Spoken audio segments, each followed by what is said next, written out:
Hello and welcome to our Strategic Compass program, in which we hold talks with experts from around the world on very important events, as well as questions and debate. Today, I'm joined by Mr. Richard Black, representative of the Schiller Institute to the UN in New York, and we are going to be talking about the BRICS in general. Mr. Black was in Kazan last month at the BRICS conference in Russia, as Russia held the presidency of BRICS, and he was there to teach the young generation of BRICS countries about the BRICS and how the world was developing into a multipolar one, and how BRICS is going to play an important role in the emerging multipolarity. Mr. Black, thank you very much for joining us. Thank you for being here. It's a pleasure. Thank you very much. Now, let's basically get started immediately. Just tell us first about your teachings and your experience with the younger generations, of the BRICS countries in Kazan, where you were there, and then you got together with them and you offered them some courses, a series of seminars and courses. Yeah, let's start with that, and then we will be going into the nitty-gritty details of the BRICS movement and how it is likely to develop into something very important in terms of balance of power in the world and in terms of the multipolar world order in particular. The BRICS International School actually was in Moscow at the beginning of October, a couple of weeks before the big international summit in Kazan. So all the young people from 40 nations across the globe gathered for 3 days of intensive seminars on BRICS policy, and BRICS in the future. So I was honored to ask to speak on panel one on the first day, again, this was in Moscow. The audience was 85 young scholars, diplomats in training, college students, PhD students, some young diplomats from all over the world, Yemen, Egypt, Ecuador, Brazil, Laos, Vietnam, Indonesia, China. It was a broad cross-section of 85 young people, mostly in their 20s. They were chosen from a group of about 300 who applied to come to the school. So they were highly motivated and thrilled to be together. The theme of the school was Get Inspired Together. So it was really an electric atmosphere, and I was thrilled to be with these young people who were optimistic, energetic, bubbling over with questions, and I would say hungry for ideas. And of course, young people who were 22 or 28, this is the prime of their educational beginning. Sun Yat-sen, who overthrew the Qing dynasty, was 28 when he fired the first shots in 1895. Einstein was 26 when he wrote his extraordinary papers redefining energy, matter, time. You can go on and on about some of the great poets and composers. The period of one's 20s are a period of tremendous creative ferment. So it was into that atmosphere that I had an opportunity to be one of the panelists. The topic that I took was the role of principle in the reshaping of history and in the BRICS going forward. And I tried as best I could in 15 to 20 minutes to focus on the way truthful ideas, principles. Now, principles, you can't touch them, you can't eat them, you can't smell them. They are a factor of the human spirit, of the human mind. So I began with in the mid-1600s, the ending of the Great War in Europe, the 150 years of religious warfare, the 1648 Treaty of Westphalia, all the way up through Mahatma Gandhi, his principle of nonviolent direct action, the formation of the non-aligned movement, the role of the American great president FDR, and his call in the early 40s for the four freedoms: freedom from want, freedom from fear, freedom of religion, freedom of speech, everywhere in the world.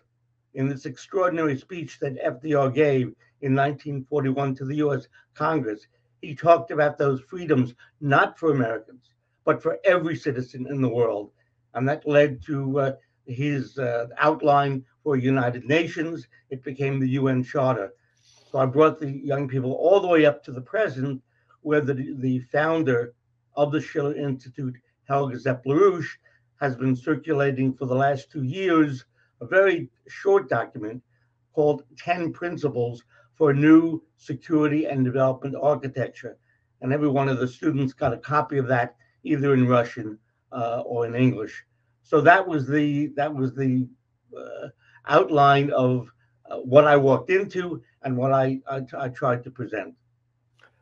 Excellent. I got it wrong in terms of the venue. Actually, I thought the venue was Kazan. BRICS summit was held, but it was apparently in Moscow. Great city. Yes. Now let's turn to actually BRICS. Now, what is your take on BRICS? You know, it is not necessary. For instance, I was at Valdai and President Putin.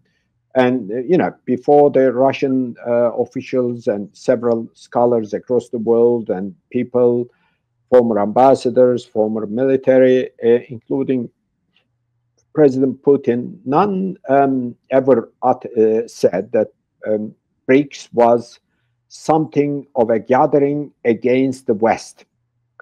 But it was actually a new realignment, of course, because the current world order or the collective West oriented world order doesn't answer the problems of the world.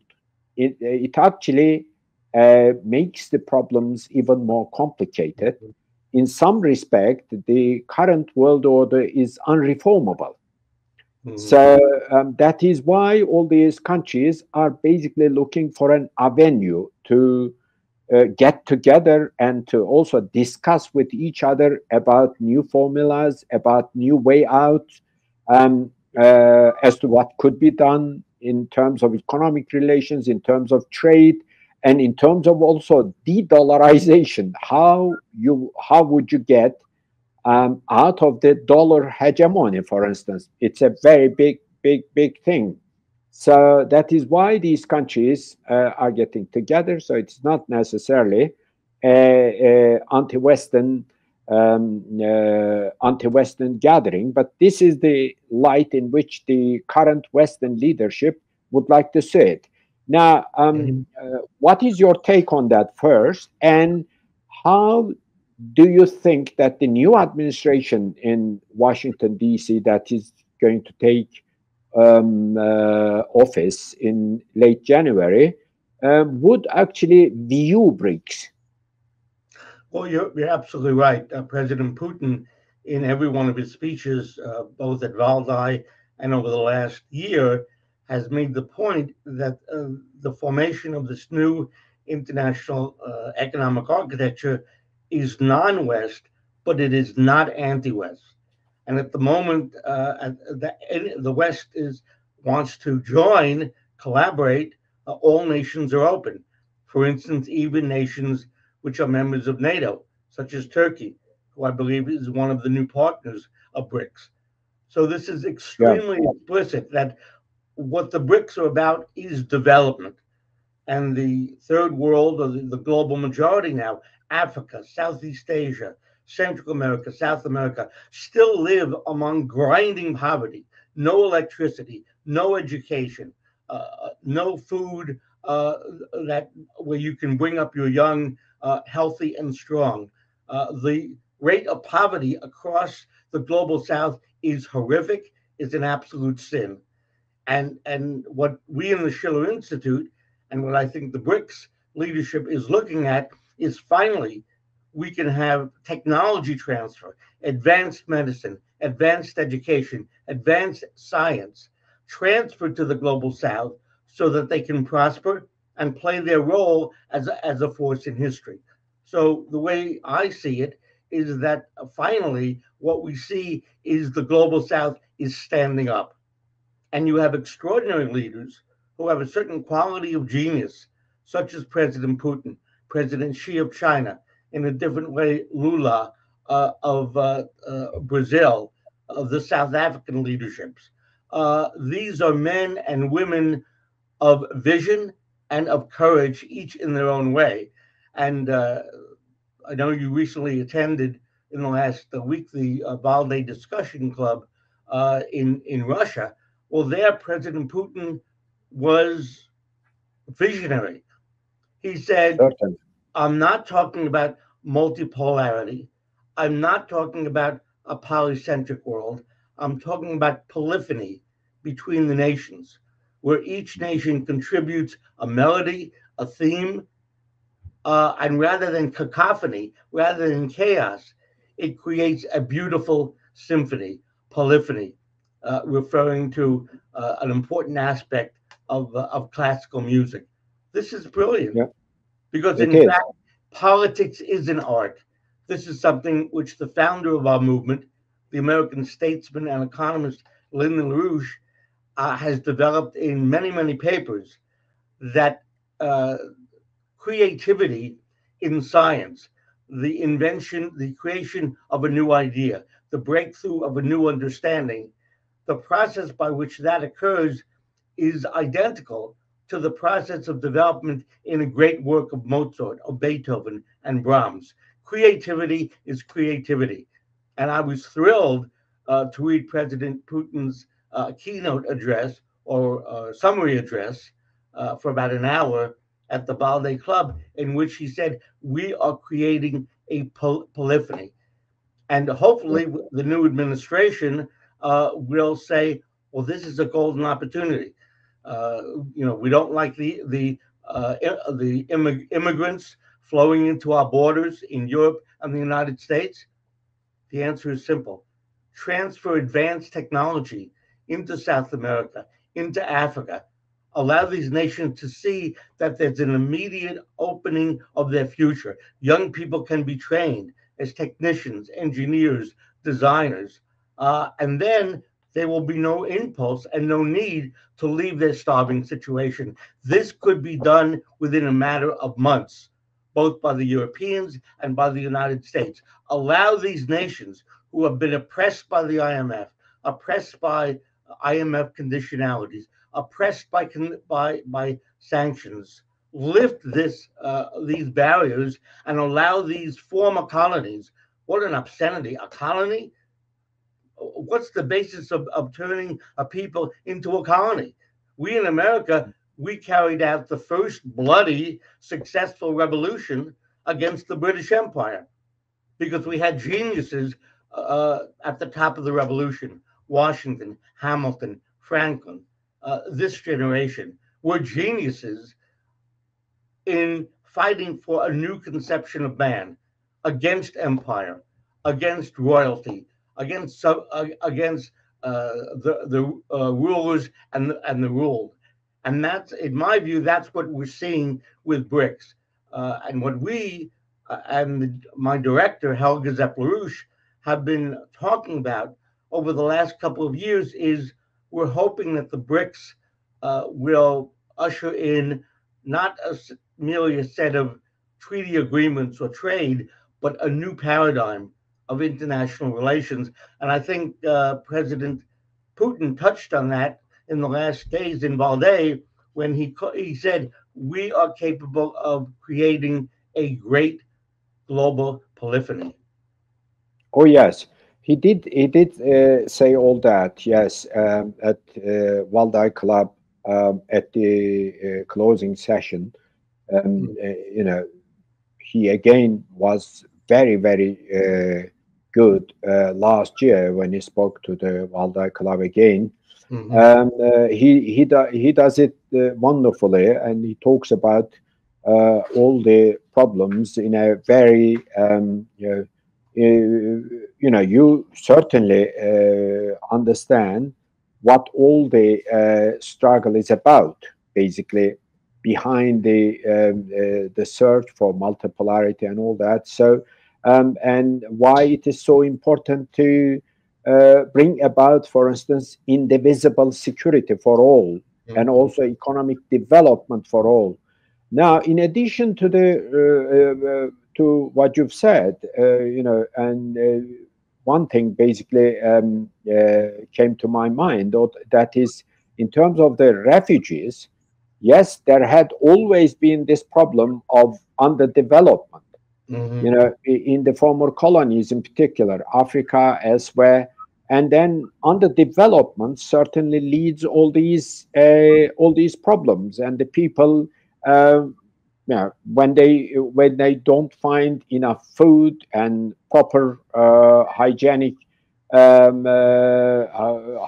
hygiene in which they can actually bring up their children, they search for a better life by going to other countries, by trying to. But in addition to that, what the United States engaged in the Middle East in particular over the last three to 4 decades, all this regime change, wars, endless wars, and destabilization of countries, it also led to enormous exodus of people, streaming out of these countries. For instance, Libya was quite a stable country, yes, with the largest, biggest GDP per head. Before they messed up with Libya in a big way, Syria was again proper and all right, not to mention Iraq. And these countries, Syria, can you imagine, produced millions of refugees.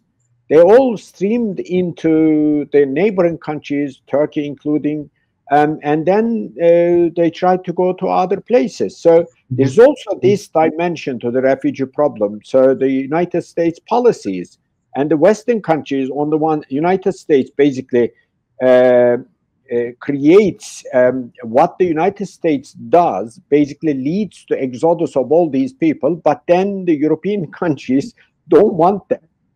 This is the dichotomy in the whole refugee problem. That is the other thing. Would you like to also say something about that? One of the reasons why Kamala Harris from the Democratic Party, with the history of the Biden administration, the Democrats carrying out all of the policies that you described, the American population overwhelmingly voted against Harris and for Trump, because Trump generally comes off as very truthful when he said, I am against war. I am against the current danger of thermonuclear exchange between Russia and the United States. And if you elect me, I will act to end the conflict in Ukraine within 24 hours. And he kept talking about peace, peace, and I will not launch any further wars. I'm interested in development. Now, he mostly talks about development in his own terms about the United States. But the American population is sick of the war policy in Ukraine, genocide in Gaza by the United States using Israel as a pawn. So Trump won an overwhelming victory. He won the Electoral College. He won the popular vote. He won among Hispanics. He won among Blacks. He won any section of the population. So the American population voted against war, in my opinion. And we can only hope that President Trump, who is not a philosopher, he's not a scholar, he's a pragmatic businessman, we hope that we can hold him to his commitment to peace, to end the war in Europe, to establish a bridge to Russia, a bridge to China. He has had some horrible advisors in the past, like Pompeo and Bolton and whatnot. But I recall that at the beginning of his last administration, his team negotiated a large trade deal with China involving large amounts of American soybeans and pork, etc., to China. And they signed what was called the Phase 1 trade deal. And I remember clearly the press conference in the Oval Office with President Trump and the Chinese team and their eminent economist Liu He, and President Trump said, this is not just a trade deal. This is much bigger. We're opening up a new phase of collaboration. Now, this was Trump talking about China. So clearly Trump can be induced to do very bad things.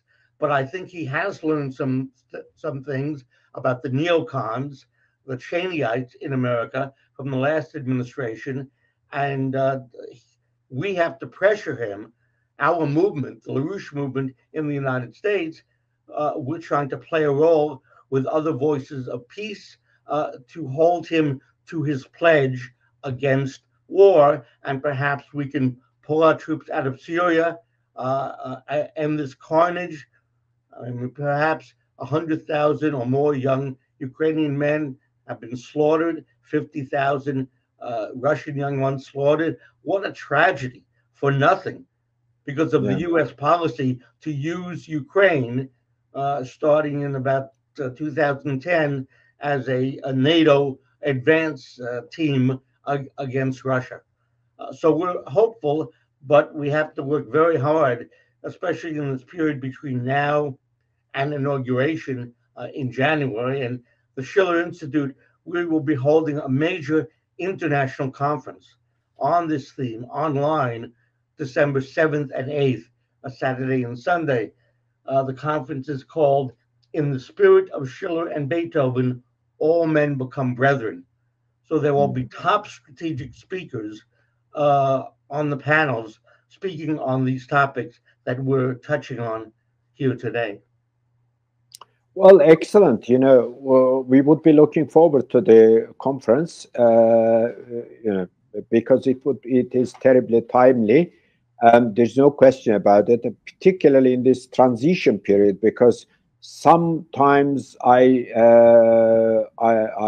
feel I fear that the current administration, or what they call the deep state in the United States, could do certain things both in Ukraine or between Israel and Iran or something, or both, all of them, at the same time, which would basically push the United States into a conflict, both against Iran or complicate the peace process that would be likely after Trump's takeover of the administration in January. I really fear about that, so I'm glad you touched upon it. And the second thing, that normally a Trump administration would be expected to basically withdraw from Syria, for instance. Again, on the question of democracy, for instance, I think it was in late 2019 when Turkey undertook a military operation against the PKK-PYD in Syria. The United States government not only opposed it vehemently at the time, but at the same time, they apparently played about very many things, including cheating on the president. So the President Trump apparently said, okay, I'm ordering you to get our troops out of Syria. Correct. But they did not actually adhere to the order. They didn't act upon the order. And the Ambassador Jeffrey, after Trump lost the elections in 2020, you know, that's a very big question how he actually lost it. He boasted. He boasted to the American press, saying that they actually cheated the president. They said they had withdrawn all the troops from Syria, but in fact they didn't. this is also a problem of democracy in light of the American deep state and all that. Would you also like to say something about that? And then we will turn to BRICS and de-dollarization and the financial instruments BRICS is likely to bring about perhaps later. On the question of democracy, a key element is leaders have to have a vision. They have to be committed to truth. They have to be steering their nation for the next 50 years and 100 years. That has to be their outlook. In Russia, President Putin has been in power for about 20 years, getting elected again and again. And they are a democracy. Communism is over, and there are elections. And to the best of my knowledge, they are clean. President Xi, a philosophical mind, was elected in, I think, 2012. So he's been in power over a decade. So you have a continuity of vision and development and anti-corruption action. I mean, President Xi is famous for having large numbers of bureaucrats in the Chinese federal government arrested on corruption charges and put on trial. And President Putin is doing a similar thing in the department, I guess they call it the Defense Ministry in Russia. So in America, every 4 years we have an election, and it's as if we start over every 4 years. So there's a certain difference. Now in America, we used to take when we had a president who was a genius, like Franklin Delano Roosevelt, and he was elected by the people in the midst of a crisis in 1932, he was elected overwhelmingly again and again and again until his death in 1945. And then we in America stupidly put in legislation to prevent any president of being president more than 2 terms. But in the United States, there's a battle for policy now. It's not at all determined, but I believe President Trump is committed to cleaning out the deep state in the FBI, the CIA, the National Security Council, and he has said so publicly. Now, there have been 2 assassination attempts on his life in the last weeks. He's here by the grace of God. And I would just hope that these 2 near-death experiences give him the notice that he has an opportunity which will not come again, and that he act in a selfless and courageous way, and he listens to advisors on economic development and global friendship, which lead him in the right direction. And this is what the Schiller Institute is working on, that, and our collaborators in the United States to mobilize the base, the population, to send him a message. You've made all these promises, do it. Okay. Well, indeed, President Putin, when he was addressing the Valdai Club, commended his courage. He called him a brave man, he said. And he said, when I saw him coming up immediately after he was basically wounded in his ear, and sort of came up and immediately said, that he would continue with his struggle and all that. I mean, he's a courageous, a very brave man, he said. There's no question about that. Yes, we all saw it. And he has all the qualities of a leader, yes. And we hope that he's going to change quite many things, not only in the United States, but also in the world. Now, turning back to BRICS, if you like, what is your feelings about the BRICS bringing about some sort of considerable change to the US dollar dominated foreign trade across the world, because this was again one of the topics. For instance, President Putin talked about quite at large, and he said, this is something that cannot go on like this, and everybody keeps talking about it. And occasionally the news pops up and which says, the BRICS is about to introduce a new financial payment system through this way and the other, but there are always critics that may not work, this may not work, it may work halfway, but not to the full extent. So what is your feeling on that? And then we can also we'll go on to the likelihood that other countries joining the BRICS actually. Even my hunches tell me that at some stage, even some of the European Union countries will join, BRICS. Why not? Because it is turning into a major platform for trade, economic relations, but also political consultation among the members and so on. During the Kazan summit, President Putin mentioned that he had several ideas that need development and discussion and implementation. He talked about a new investment platform, a new grain investment platform, a new platform for the development of the riches under the earth and other things, biomedical research, transport. The fact that he talked about a new investment platform is, I think, interesting and indicative.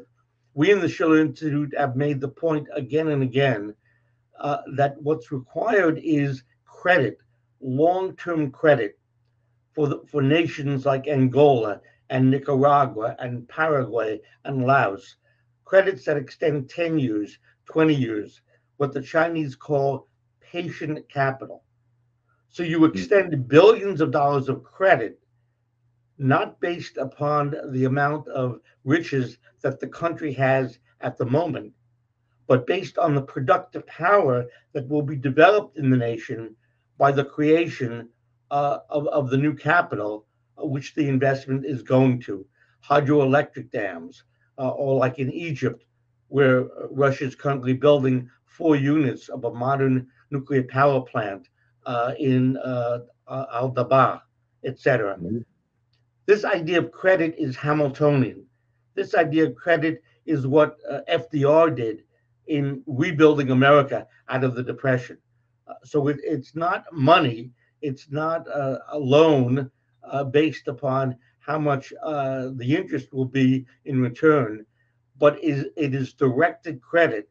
And this is a very American idea, from Hamilton to Friedrich List to Lincoln. Directed credit in order to create a real economic development and prosperity among the people. So when President Putin talks about an investment platform, this has great potential. There are eminent economists around the globe who've been talking about the details of a reserve currency within the BRICS, new institutions, credit institutions. Paulo Nogueira of Brazil, Dr. Wang Wen of China, Sergei Glaziev, our friend and collaborator, academician Glaziev in Russia, who have been proposing very detailed papers on how things such as a reserve currency outside of the dollar can be put forward. Obviously, with BRICS, with the 5 leading initial members, now you have 9, there are many, many views. So concrete application of these complicated plans were not consummated in Kazan. But the presidency of BRICS, as you know, passes to Brazil on January 1st. Brazil is led by a tough guy, Lula, and a man of justice. He came up as a trade union organizer in the street. He lost 1 or 2 of his fingers when he worked in the factories as a young man. He knows a lot, and he was wise enough to appoint another very wise woman, Dilma Rousseff, to head the new development bank, which she would like, and we of the Schiller Institute would like, that bank to be a bank of and for the third world, of and for the South, a gigantic bank based upon a purpose, not to make money, not at a profit, but to develop the countries that have been for centuries now oppressed.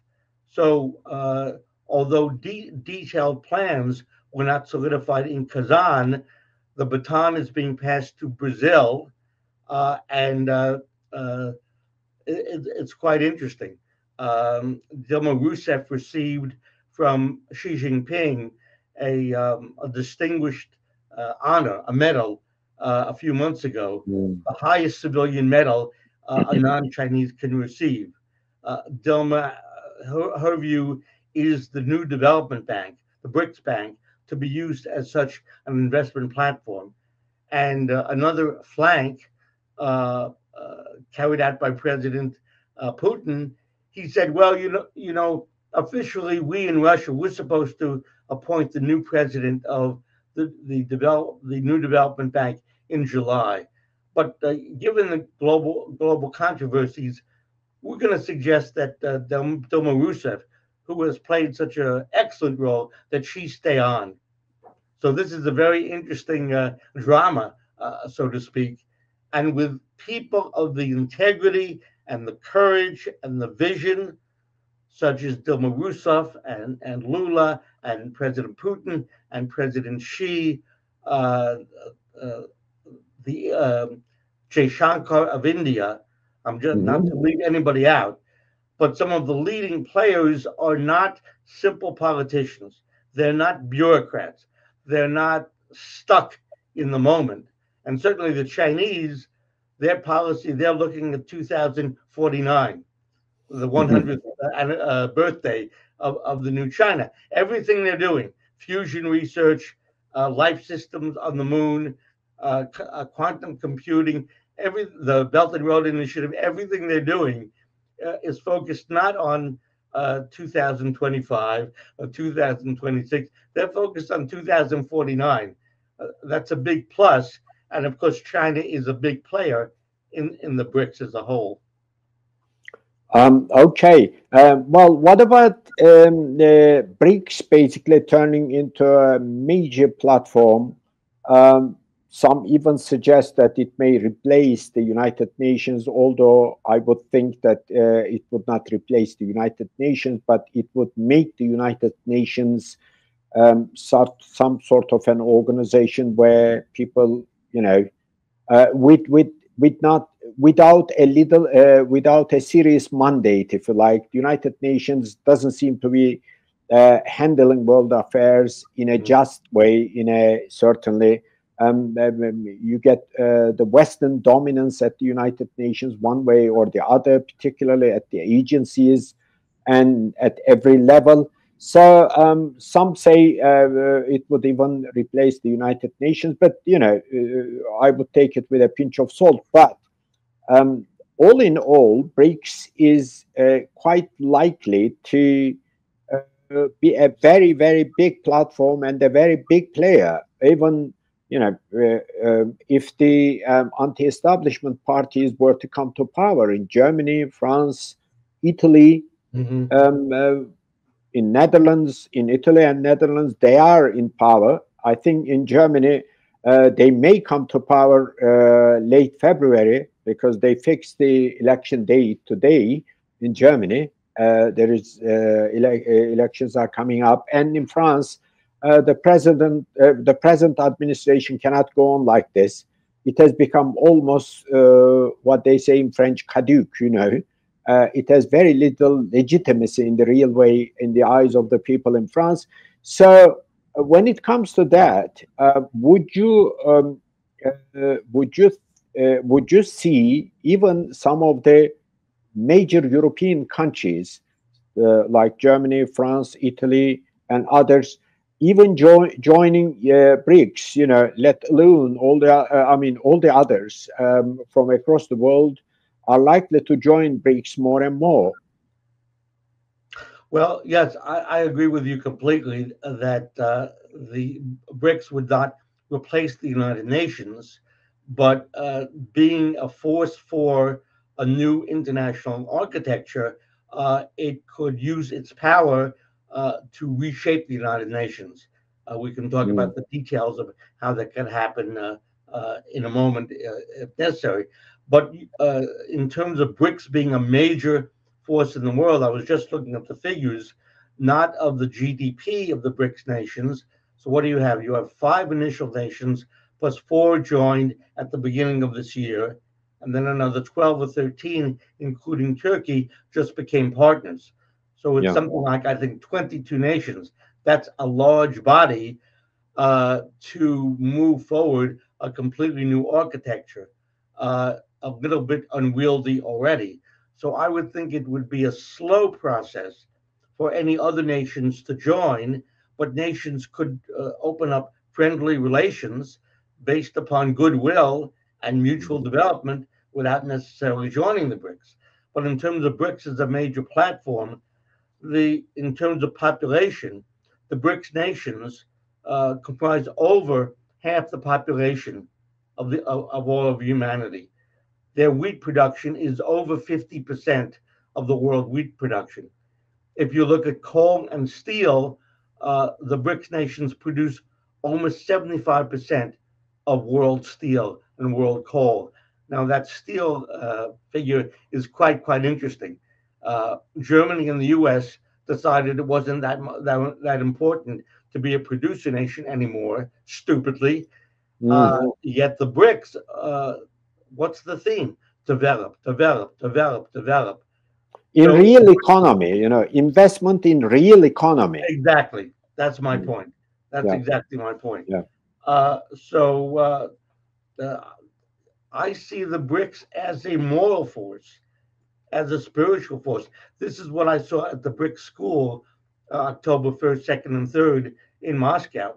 These bright young scholars and scholars in training, they had a sense that they are about to make history, that they are in their prime in a world that is changing, that the scourge of poverty can be behind us. And I mean, look at what China has done. I mean, China is an amazing country at this point. As you know, in about 2015, the leadership said, we are going to launch a campaign to eliminate 100% of extreme poverty. And what they did is they hired 250,000 engineers, social workers, economists, farmers, agricultural experts, and those 240,000 people spread out throughout the country, in every province, in every village, to figure out modes of development, housing construction, factory construction, job creation. And by 2020, they had eliminated 100% of extreme poverty in a nation of 1.4 billion. Breathtaking. And it's interesting, the Anglosphere, whether it's the London Economist or the New York Times or the Financial Times of London, horrible enemies of development of Russia and China, they never doubted that China did it. They did do it. And this is a point of inspiration for the poor nations of Africa and Central America and Southeast Asia, Cambodia, Laos, etc. So what young people are seeing, what leaderships in the global South are seeing, is that the world is changing. And the test now is whether we in the West, like in the United States, can create leaderships which say, okay, it's over. The hegemon business is over. It's either thermonuclear war, which we are on the threshold of, as you mentioned, in this Israel-Iran conflict, for instance, or in Europe, or a possibility of development. And it is clear, absolutely clear, that the leadership of the BRICS are not anti-West, as you said. Yeah. So I'm hoping that China and Russia and the other leaders of BRICS do everything they can to make it plain to Washington, we're a bridge. We can work together. This will enrich America. You want to make America great again, Trump? Work with us. And actually, the Schiller Institute is preparing a new pamphlet, a report we'll send it to you as soon as it's done. It's supposed to be in 2 or 3 weeks in English for distribution in America and Europe, showing how large development projects in the global South will require massive engineering, design, and labor inputs from the North, and would be a win-win situation if the credits are opened up through the New Development Bank to launch these projects, which would involve expertise, capital from Europe, from the United States. So we're going to try to educate the American population, and leaders such as Trump, who don't know much about the real economy, as you rightly call it. So we're very much focused on mass education. Well, thank you very much. Just one short question. Would you think that BRICS should actually change its name to something, because it had the initials of the initial members, if you like, but now it is getting big? I have a suggestion. I would love to see BRICS, the United World, or some others would come forward with other suggestions. What is your feeling? I mean, should it actually change it to something, or should it remain BRICS? Oh, that's funny. I've never heard such a suggestion. No, I would suggest leaving it as BRICS, as a historic initiative. It's like in America, General Electric, the huge company. It's a brand name. So in a sense, everybody in the world knows BRICS, and we call it sometimes BRICS Plus. So I would say let's make the City of London and Wall Street quake in their boots at the idea of this gentle giant BRICS. Well, okay. Thank you very much for joining us. It was a very fruitful, actually, talk and interview indeed, and I'm sure our viewers will like it very much. Thank you again, once again, and ladies, we are going to be together. We've come to the end of today's program, and we are going to be with another expert on another topic next time. That's all from us for today. Thank you. Can I add one more? Please do. Our conference on December 7th and 8th. The Schiller Institute will be holding an international conference on the strategic matters that we've been discussing here with Professor Ünal. It's called "In the Spirit of Schiller and Beethoven, All Men Will Be Brethren," and that will be Eastern Time on the morning of Saturday, December 7th. And I think you can find the link in the description of this video. So you are all invited, and the link will take you to the invitation and registration. So thank you for the opportunity to let people know. Thank you. I'm sure Harici would do everything it can to actually advertise it, and also to streamline it as the conference gets in, as the conference starts. Thank you very much again. Bye-bye. And that's about all from us for today. And I'll be back to the program with another expert on another topic. Bye-bye for now. Thank you.